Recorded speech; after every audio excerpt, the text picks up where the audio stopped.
Good morning. நீங்கள் நம்ம cost அக்கௌண்டிங்கில் cost அப்படின்னா என்ன, அதனுடைய கிளாஸிஃபிகேஷன்ஸ் அதை பற்றி நம்ம பார்க்க போகிறோம். நார்மலாக காஸ்ட் அப்படின்னா ஒரு செலவு, அந்த ஒரு பொருளை வந்து தயாரிக்கிறதுக்கான விலை, செலவு, அந்த மாதிரி மீனிங்லாம் வரும் காஸ்ட் அப்படின்னா. பார்ப்போம். இப்போ நார்மலாக அந்த காஸ்ட்டை வந்து கிளாஸிஃபை பண்ணியிருக்காங்க.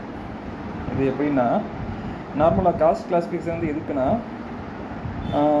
அதனுடைய குரூப் பண்ணுறது, அதாவது ஒவ்வொரு செலவுகளையும் வகைப்படுத்துறது.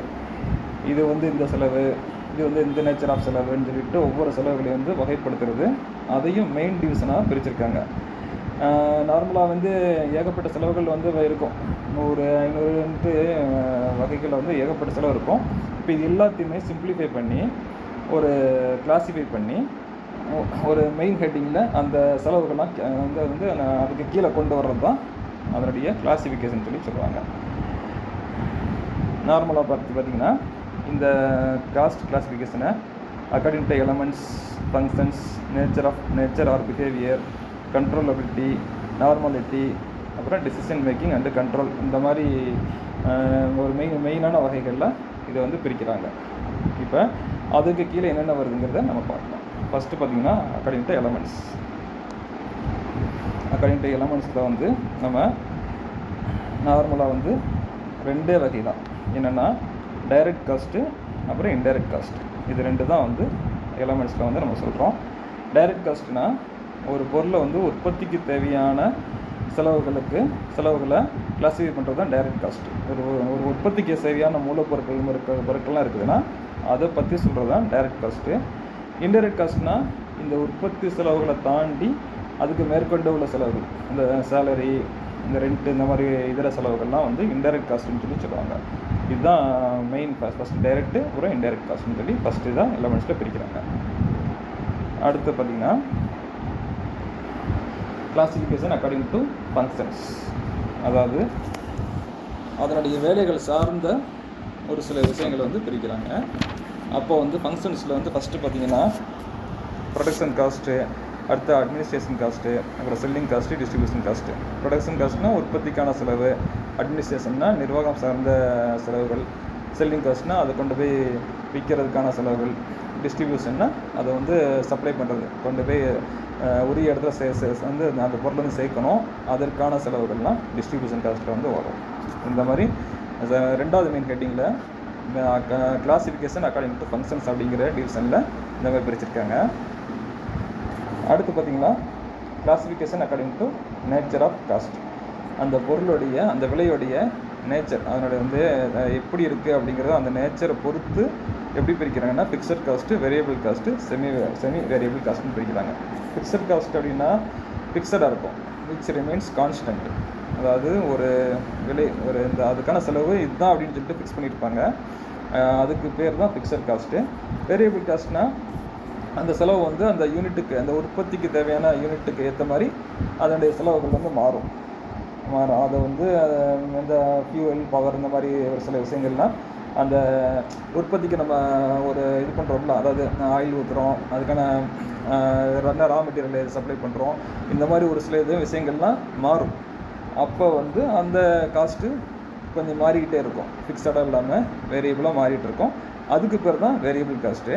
ஃபிக்ஸட் காஸ்ட்னா ஆல்ரெடி சொன்ன மாதிரி இது ரிமைன்ஸ் கான்ஸ்டன்ட். ஒரு ஃபிக்ஸடாக ஒரு அமௌண்ட் வந்து நம்ம ஃபிக்ஸ் பண்ணிட்டோம்னா அதுதான் ஃபிக்ஸட் காஸ்ட்டு. இதேமாதிரி செமி வேரியபிள் காஸ்ட்டுனா ரெண்டுமே, போத் ஃபிக்ஸட் அண்ட் வேரியபிள் காஸ்ட்டுடைய காம்பனன்ட்ஸ்லாம் கலந்தது தான் செமி வேரியபிள் காஸ்ட்டுன்னு சொல்கிறாங்க. இந்த மூணும் நேச்சர் ஆஃப் காஸ்ட்டில் பிரிக்கிறாங்க. அடுத்து பார்த்திங்கன்னா அக்கார்டிங் டு கண்ட்ரோலபிலிட்டி. இதனால் கண்ட்ரோலபிள் அப்படின்னா ஒரு கட்டுப்படுத்தக்கூடிய ஒரு ஃபேக்டர், கட்டுப்படுத்தலாம், இந்த செலவு வந்து கட்டுப்படுத்தலாம் அப்படிங்கிற மாதிரி ரெண்டாக பிரிச்சிருக்காங்க. அதுலேயும் பார்த்திங்கன்னா கண்ட்ரோலபிள்னால் இந்த காஸ்ட்டை வந்து நம்ம கண்ட்ரோல் பண்ணலாம். இந்த கம்பெனி, இந்த நிர்வாகம் வந்து என்ன செய்யலாம், இந்த செலவுகளை வந்து கட்டுப்படுத்தலாம். அந்த மாதிரி விஷயங்கள் தான் என்னது கண்ட்ரோலபிள் காஸ்ட்டுன்னு சொல்கிறாங்க. இதை தாண்டி அன்கண்ட்ரோலபிள், அந்த நிர்வாகத்தால் கட்டுப்படுத்த முடியாத ஒரு சில செலவுகளை அன்கண்ட்ரோலபிள் காஸ்ட்டில் வந்து கொண்டு போகலாம். இதுக்கு அன்கண்ட்ரோலபிளுக்கு நம்ம வந்து இந்த பவரு, லீக்கேஜு, ஸ்க்ராப்பு இதெல்லாம் சொல்லலாம். லீக்கேஜ் ஆகும், பவர் வந்து வேஸ்ட் ஆகும், திடீர்னு எக்ஸஸாக கரண்ட் செலவாகும், இந்த மாதிரி நிறைய விஷயங்கள் வந்து நம்மளை தாண்டி நடக்கும். அதை வந்து கண்ட்ரோல் பண்ண முடியாது. இதெல்லாம் அன்கண்ட்ரோலபிள் காஸ்ட்டில் போகும். அடுத்து அக்கார்டிங் டு நார்மாலிட்டி. இதில் வந்து நார்மல் அண்டு அப்நார்மல்னு சொல்லி ரெண்டாக பிரிச்சுருக்காங்க. இதில் பார்த்தீங்கன்னா நார்மல் காஸ்ட்டு, இந்த பொதுவாக இந்த நார்மல் காஸ்ட்டை வந்து நம்ம கண்ட்ரோல் பண்ண முடியாது. இது வந்து நார்மலாக இந்த செலவெல்லாம் ஆகும்ப்பா, இதுக்கு வந்து ஒன்றும் பண்ண முடியாது அப்படிங்கிற மாதிரி சொல்கிறது தான் நார்மல் காஸ்ட்டு. இந்த செலவுகளை வந்து நம்ம கட்டுப்படுத்த முடியாது. At the same time abnormal cost என்ன செய்யலாம், நம்ம நிர்வாகம் நினச்சா கொஞ்சம் ஒரு சில விஷயங்களை வந்து சரி பண்ணி இந்த அப்நார்மல் காஸ்ட்டை கண்ட்ரோல் பண்ணலாம். இப்போ மெயின் டிவிஷனில் என்ன பிரிச்சிருக்காங்க, நார்மாலிட்டியில் நார்மல் காஸ்ட்டு அப்நார்மல் காஸ்ட்டுன்னு பிரிச்சிருக்காங்க. அடுத்து இதுதான் மெயினான கிளாஸிஃபிகேஷன். இதில் பார்த்தீங்கன்னா ஒரு 10 டைப்பாக பிரிச்சிருக்காங்க. இதில் வந்து according to decision making and control. இதில் ஒன் வேர்டு கொஞ்சம் கேட்குறதுக்கு சான்ஸ் இருக்குது. அதனால் இந்த இதை கொஞ்சம் மெமரி பண்ணி வச்சுக்கோங்க. இந்த 10 காஸ்ட்டை கண்டிப்பாக மெமரியில் ஒன் வேர்டுக்கு வந்து கேட்குறதுக்கு சான்ஸ் இருக்குது. தியரி பார்ட்லேயும் இந்த காஸ்ட் கிளாஸிஃபிகேஷன் ஒரு இம்பார்ட்டண்ட்டான ஒரு குரூப், ஒரு தியரியாக கருதப்படுது. அதனால் இதையும் படிச்சுக்கோங்க. இதில் ஃபஸ்ட்டு பார்த்தீங்கன்னா shutdown cost. First shutdown cost சொல்கிறாங்க.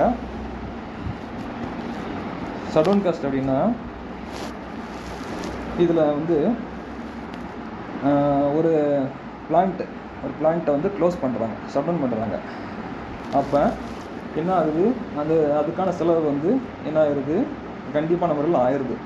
அந்த இது ஷட்டவுன் காஸ்ட் அப்படிங்கிறது கண்டிப்பாக என்ன செய்கிறாங்க, இந்த பிளான்ட்டோ இந்த ஒரு ஃபேக்ட்ரியோ வந்து ஷட்டவுன் பண்ணாங்கனாலும் ஒரு சில இதை வந்து நம்ம அவங்க வந்து கொடுத்துட்டே இருக்கணும். உதாரணத்துக்கு வாட்ச்மேன் சம்பளம், அதான் அந்த செக்யூரிட்டி இருப்பாங்கல்ல அவங்களுக்கான சம்பளம், அந்த மாதிரி விஷயங்களை வந்து கொடுத்துட்டே இருக்கணும். இப்போ அந்த பிளான்ட் வந்து ஒரு வாடகைக்கு எடுத்திருந்தாங்கன்னா, அந்த யூனிட் வந்து ஒரு வாடகைக்கு அந்த பில்டிங் வந்து வச்சுருந்தாங்கன்னா அந்த வாடகையும் வந்து கொடுத்துட்டே இருக்கணும். அப்போ இந்த மாதிரி விஷயங்களை வந்து ஷட்டவுன் காஸ்ட்னு சொல்லுவாங்க. இது வந்து கண்டிப்பாக கொடுத்துட்டே இருக்கணும். இதை வந்து என்ன செய்ய முடியாது, அடுத்து அந்த ஃபேக்ட்ரி திரும்ப ரன் பண்ணுற வரைக்கும் இதை வந்து கொடுத்துட்டே இருக்கணும். அதான் ஷட்டவுன் காஸ்ட்னு சொல்கிறாங்க. அடுத்து சங்க் காஸ்ட். சங்க் காஸ்ட்னா இது வந்து ஆக்சுவலி மூழ்கிறதுன்னு சொல்லுவாங்கல்ல. அதாவது இப்போ இந்த செலவு ஆயிடுச்சுன்னா இந்த செலவை ரெக்கவர் பண்ண முடியாது. இந்த மாதிரி விஷயங்கள்லாம் எதில் வரும்னா சங்க் காஸ்ட்டில் வந்து வரும். அடுத்து பார்த்திங்கன்னா ஆப்பர்ச்சுனிட்டி காஸ்ட். இது ஆப்பர்ச்சுனிட்டி அப்படின்னா என்னென்னா ஒரு எப்படி சந்தர்ப்பம்னு சொல்லுவாங்களா, இது என்னென்னா ஒரு விஷயத்தை விட்டுட்டு வேறு ஒரு விஷயத்தை வந்து பண்ணுறாங்க. அப்போ வந்து ஏற்கனவே ஆல்ரெடி பண்ண இன்வெஸ்ட்மெண்ட் சார்ந்த ஒரு விஷயம் என்ன ஆகுது, பிரேக் ஆகிடுது. அப்போ அதுக்கான பெனிஃபிட் வந்து கிடைக்காம போயிடுது. அதுக்கு பேர் தான் ஆப்பர்ச்சுனிட்டி காஸ்ட்னு சொல்கிறாங்க. இது என்னென்னா, உதாரணத்துக்கு நீங்கள் பேங்க்கில் வந்து கம்பெனி ஃபிக்ஸட் டெபாசிட் போட்டுறாங்க, அதுக்கான இன்ட்ரெஸ்ட் வந்து வந்துக்கிட்டே இருக்குது. திடீர்னு என்ன செய்கிறாங்க, அந்த எஃப்டி அமௌண்ட்டை எடுத்து வேறு ஒரு பர்பஸ்க்கு இன்வெஸ்ட் பண்ணுறாங்க. ஷேர் மார்க்கெட்டோ வேறு ஏதோ சம்திங் அதில் வந்து இன்வெஸ்ட் பண்ணுறாங்க. அப்போ வந்து இந்த பேங்க்கில் கிடைச்ச அந்த இன்ட்ரெஸ்ட் அமௌண்ட்டை, வட்டி அமௌண்ட்டை வந்து அவங்களுக்கு அந்த பெனிஃபிட் கிடைக்காம போயிடுது. அதுக்கு பதிலாக வேறு எதுக்கு போட்டாலும் இந்த பழைய அந்த பேங்க்கோடைய இன்ட்ரெஸ்ட் வந்து கிடைக்காம போகிறது. அந்த ஆப்பர்ச்சுனிட்டி வந்து அவங்க மிஸ் பண்ணுறாங்க. சரியா, இதுதான் ஆப்பர்ச்சுனிட்டி காஸ்ட்டுன்னு சொல்லி சொல்கிறாங்க. அடுத்து பார்த்தீங்கன்னா இம்ப்யூட்டட் காஸ்ட்.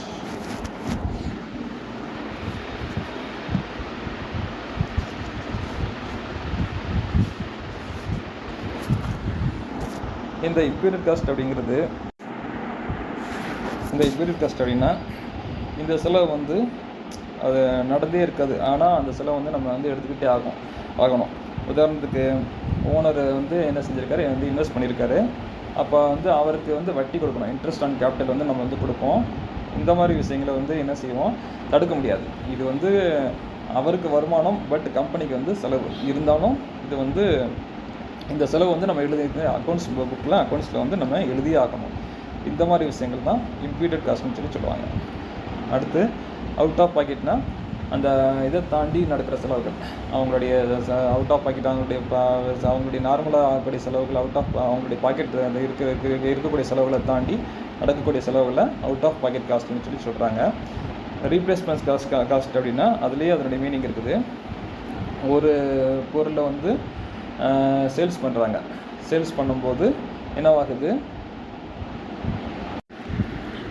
இப்போ ஒரு பொருளை வந்து வாங்குகிறாங்க, வாங்கிட்டு அந்த பொருளை வந்து சேல்ஸ் பண்ணுறாங்க. அப்போ வந்து முந்தைய விலைக்கும் இந்த விலைக்கும் என்ன ஆகும், கொஞ்சம் மாறுபடும். அதுக்கு வந்து இப்போ உதாரணத்துக்கு ஒரு பொருள் வந்து டெப்ரிசியேஷன், அது தேய்மானம் வந்து அதிகமாகிடுச்சு. அப்போ வந்து அதை ரீப்ளேஸ் பண்ணிவிட்டு வேறு ஒரு பொருள் வந்து வாங்குகிறாங்க. அப்போ வந்து அதற்கான செலவுகளுக்கு பேர் ரீப்ளேஸ்மெண்ட் காஸ்ட்னு சொல்கிறாங்க. அடுத்து டிஃபரன்ஷியல் காஸ்ட். அடுத்து நார்மல் கன்வர்ஷன் காஸ்ட்னால் இந்த பொருளை வந்து இந்த கன்வர்ஷன் காஸ்ட் அப்படின்னா இந்த ரா மெட்டீரியல்ஸை வந்து ஒரு ஃபினிஷ்ட் குட்ஸ் அதாவது மூலப்பொருட்களை ஒரு ஃபினிஷ்டு அதை வந்து உற்பத்தி பண்ணி தேவைப்படக்கூடிய ஒரு பொருளாக வந்து நம்ம மாற்றும் போது அதுக்கு பேர் கன்வர்ஷன் காஸ்ட்னு சொல்லுவாங்க. அடுத்து ப்ராடக்ட் காஸ்ட்னால் பொருள் சார்ந்த விலைன்னு சொல்லுவாங்க. பீரியட் காஸ்ட்னால் அந்த இப்போ பீரியட் அந்த டைம் டியூரேஷனுக்கு ஏற்ற மாதிரி விலைகள் வந்து மாறும். அந்த மாதிரி விஷயங்களுக்கு பேர் பீரியட் காஸ்ட்னு சொல்லுவாங்க. அடுத்து கடைசியை பார்த்திங்கன்னா இம்பார்ட்டன்ட் டிஃபரன்ஷியல் காஸ்ட்டு. இது என்னென்னா, டிஃபரன்ஷியல் காஸ்ட் அப்படின்னா அந்த அதுலேயே பாருங்கள் டிஃபரன்ஷியல், அதாவது இப்போ ஒரு பொருளை வந்து உற்பத்தி பண்ணும்போது அதனுடைய பொருள் விலை அந்த உற்பத்தி செலவு ஒரு 500 ரூபாய் இருக்கும். ஆனால் இப்போ பார்த்திங்கன்னா அடுத்து அந்த அந்த இதெல்லாம் இப்போ காலநிலைக்கு வந்து ஏற்ற மாதிரி மாறும்போது பொருளுடைய விலைகள் அதிகமாகிடும். அப்போ அந்த பொருளுடைய உற்பத்தி விலை 500 தாண்டி 550 600 அந்த மாதிரி கொஞ்சம் கூட மாறி இருக்கும். இதை வந்து தவிர்க்க முடியாது. சரியா? இப்போ இன்க்ரீஸ் ஆச்சுன்னா இது வந்து இன்க்ரீஸிங் காஸ்ட்டு, டிக்ரீஸ் ஆச்சுன்னா டிக்ரீஸிங் காஸ்ட்டு. இப்போ அந்த பொருளுக்கான விலை வந்து அதிகமாகி அந்த உற்பத்தி செலவு வந்து அதிகமாகிடுச்சுன்னா அது இன்க்ரீஸிங் காஸ்ட்டுன்னு சொல்லுவாங்க. அட் தி சேம் டைம் அந்த ரா மெட்டீரியலுடைய விலை குறைஞ்சி அந்த உற்பத்தியோடைய விலை சப்போஸ் குறைஞ்சி போச்சுன்னா இதை டிக்ரீஸிங் காஸ்ட்டுன்னு சொல்லுவாங்க. இது பேர் தான் ஆப்பர்ச்சுனிட்டி காஸ்ட், டிஃபரன்ஷியல் காஸ்ட்னு சொல்லுவாங்க. இந்த மாதிரி 10 விஷயங்களையும் என்ன செய்யறாங்க, according to decision making and control அப்படிங்கிற குரூப்பில் பிரிச்சிருக்காங்க. இது நார்மலாக இது வந்து ஒன் வேர்டு தியரி எல்லாமே கேட்பாங்க. அதனால் இதை வந்து நீங்கள் கொஞ்சம் கேர்ஃபுல்லாக பார்த்துக்கோங்க. தேங்க்யூ.